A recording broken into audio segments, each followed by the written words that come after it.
मे आणि जून महिन्यात सोलापूर जिल्ह्यामध्ये पावसाने जोरदार बॅटिंग केली आणि त्याचीच प्रचिती म्हणून सोलापूर जिल्ह्यातल्या नद्या ज्या आहेत त्या प्रवाहित झालेल्या आहेत। मी सध्या उभा आहे मोहोळ तालुक्यामध्ये आणि आपण पाहू शकताय की या ठिकाणी सीना नदी जी आहे ती आता प्रवाहित झाल्याचं चित्र आपल्याला पाहायला मिळतंय। खरं तर एप्रिल महिन्यामध्ये कोरडी ठाक पडलेली ही सीना नदी आता दुथडी भरून वाहत असल्याचं चित्र आपल्याला पाहायला मिळतंय आणि त्यामुळे मोहोळ तालुका असेल, सोलापूर दक्षिण असेल, या तालुक्यात पिण्याचा पाण्याचा प्रश्न असेल किंवा शेतीला लागणारे जे पाणी आहे त्याचा प्रश्न आता पूर्णतः मिटल्याचं चित्र आपल्याला पाहायला मिळतंय।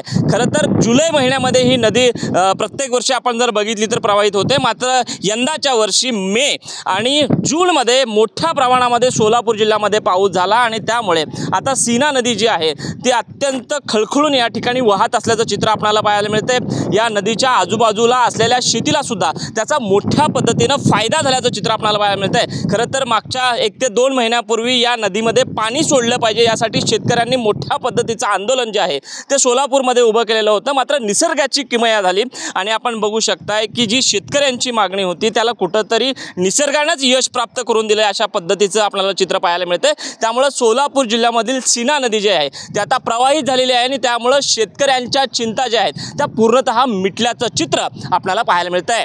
कॅमेरा संतोष शेखसह विश्वभूषण लिवय, साम टीव्ही न्यूज, सोलापूर।